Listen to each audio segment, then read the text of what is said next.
स्वागत है। इतिहास में अक्सर हमें बड़ी बड़ी लड़ाइयों और विशाल साम्राज्यों की कहानियां सुनाई जाती हैं, लेकिन मुझे हमेशा उन कहानियों में ज्यादा दिलचस्पी रही है जो इन बड़ी कहानियों के साये में पनपती हैं।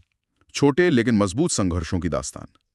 आज हम ऐसी ही एक कहानी के लिए झारखंड के घने जंगलों का रुख कर रहे हैं। हम बात करेंगे उस पहली बड़ी लड़ाई की जो अंग्रेजों के खिलाफ वहां की धरती पर लड़ी गई थी। हमारे पास जो स्रोत हैं वो हमें सीधे इस विद्रोह की जड़ तक ले जाते हैं।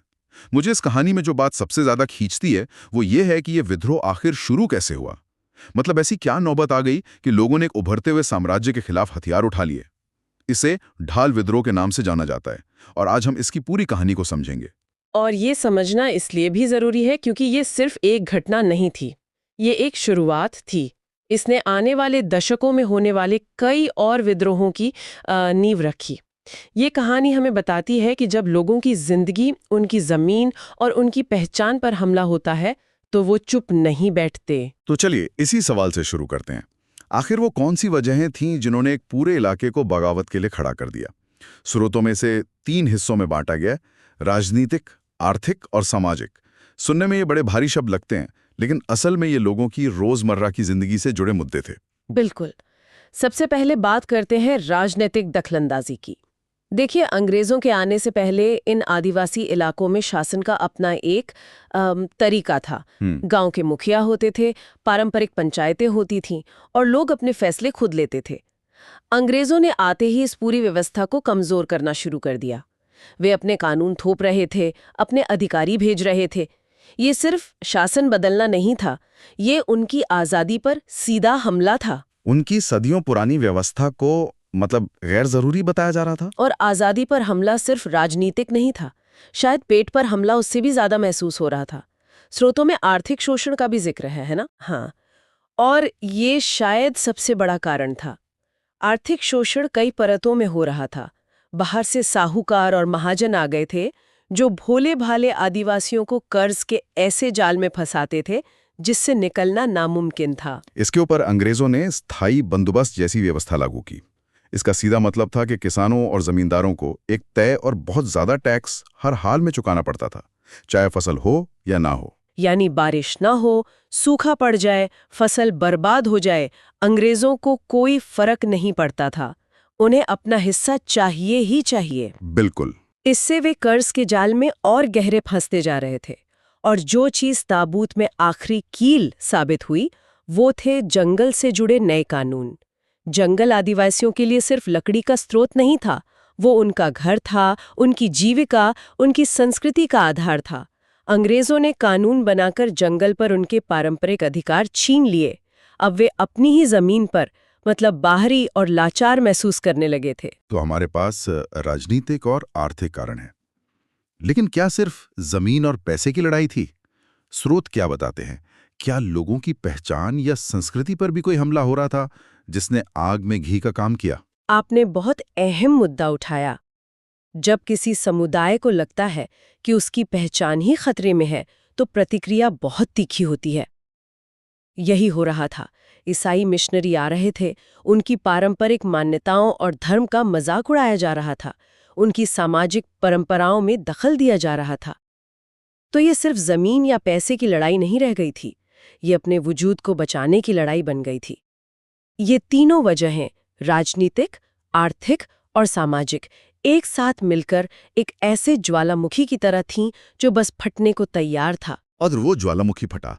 स्रोत के मुताबिक अंग्रेजों ने 1765 में बंगाल, बिहार और उड़ीसा की दीवानी हासिल की और फिर सिंहभूम के रास्ते झारखंड में दाखिल हुए और यहीं से टकराव का मंच तैयार हुआ।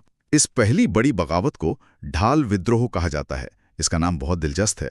इसका मतलब है ढाल राजा के नेतृत्व में पूरे ढाल राज्य की जनता का विद्रोह। मतलब ये किसी भाड़े की सेना का नहीं बल्कि आम लोगों का विद्रोह था। सही पकड़ा। इसकी शुरुआत होती है 1767 में।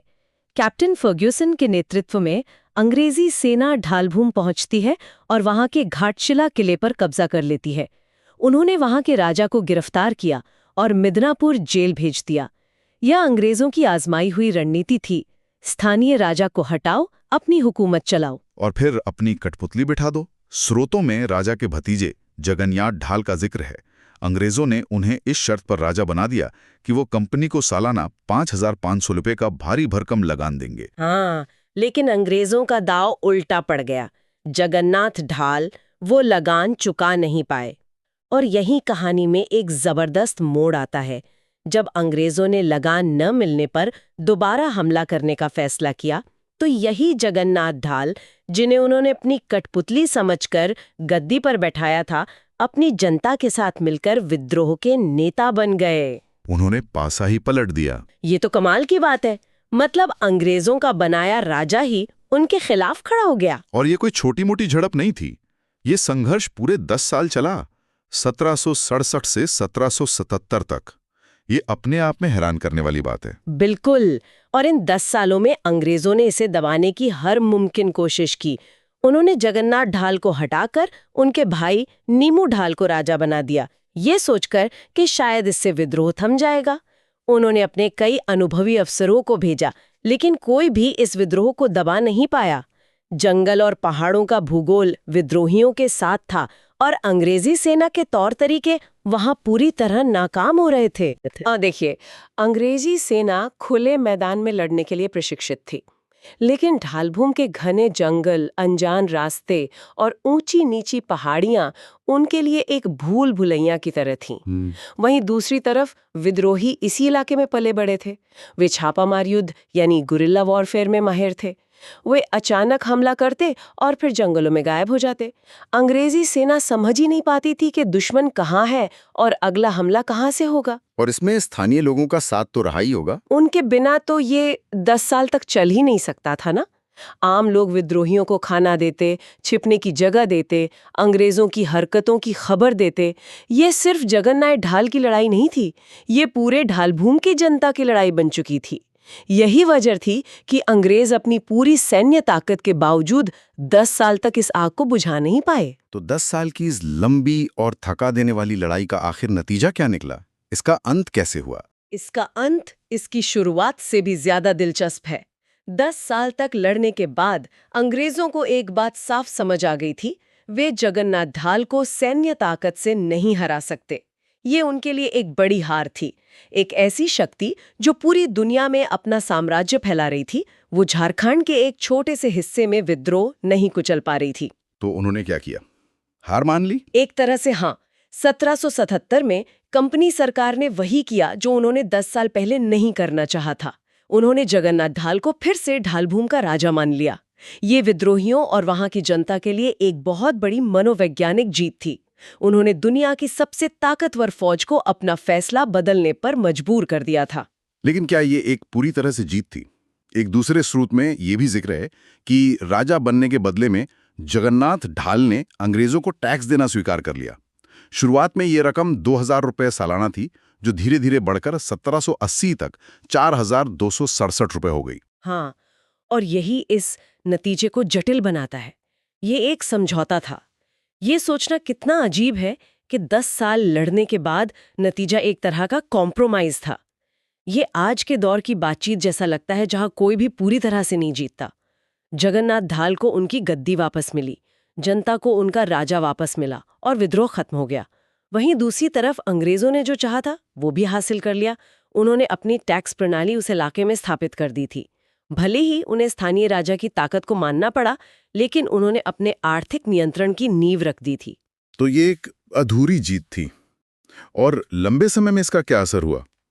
स्रोत बताते हैं कि आखिरकार 1800 के बाद ढालभूम को पूरी तरह सिंहभूम में मिला दिया गया। मतलब जो आज़ादी उन्होंने लड़ी थी वो धीरे धीरे खत्म हो ही गई। हाँ, लंबे समय में उपनिवेशवाद की ताकत जीत गई। ढाल विद्रोह उपनिवेशवाद के बढ़ते कदमों को हमेशा के लिए नहीं रोक सका, लेकिन फिर भी इसका महत्व कम नहीं होता। इसका महत्व इस बात में है कि यह उस क्षेत्र का पहला संगठित और बड़ा विद्रोह था। इसने यह साबित कर दिया कि प्रतिरोध संभव है, कि अंग्रेजों को हराया जा सकता है या कम से कम झुकाया जा सकता है। यहाँ एक और गहरी बात है। ये सिर्फ ताकत की बात नहीं थी। ये दिखाता है कि अंग्रेजों को शायद पहली बार ये समझ आया कि सैन्य जीत ही सब कुछ नहीं होती। झारखंड के जंगलों में लड़ने के लिए उन्हें स्थानीय सहयोग या कम से कम स्थानीय शासकों को शांत रखना जरूरी था। ये एक बड़ा सबक था जो उन्होंने शायद आगे कई विद्रोहों से निपटने में इस्तेमाल किया। बिल्कुल। ढाल विद्रोह ने भविष्य के लिए एक टेम्पलेट तैयार कर दिया। इसने झारखंड के दूसरे आदिवासी समुदायों को प्रेरित किया होगा। इसने दिखाया कि अगर एकजुट होकर लड़ा जाए तो एक बड़ी ताकत को भी चुनौती दी जा सकती है। यह उस चिंगारी की तरह था जिसने आगे चलकर एक बड़ी आग को जन्म दिया। तो आज हमने देखा कि कैसे राजनीतिक दखल, आर्थिक शोषण और सांस्कृतिक अपमान ने मिलकर झारखंड में विद्रोह की पहली बड़ी आग जलाई। हमने ढाल विद्रोह की कहानी को समझा, जिसमें एक राजा जिसे अंग्रेजों ने अपनी कठपुतली बनाना चाहा था, वही अपनी जनता का हीरो बन गया और एक दशक तक उन्हें टक्कर देता रहा। और हमने ये भी देखा कि इसका नतीजा कोई सीधी हार या जीत नहीं थी। ये एक जटिल समझौता था जिसने हमें सिखाया कि इतिहास हमेशा सफेद या काला नहीं होता है। ये हमें याद दिलाता है कि इतिहास सिर्फ विजेताओं द्वारा नहीं लिखा जाता। इसमें प्रतिरोध की कहानियां भी उतनी ही मजबूती से मौजूद होती हैं, भले ही उनका अंत वैसा न हो जैसा हम चाहते हैं। स्रोत साफ तौर पर कहते हैं कि ये झारखंड में अंग्रेजों के खिलाफ पहला विद्रोह था।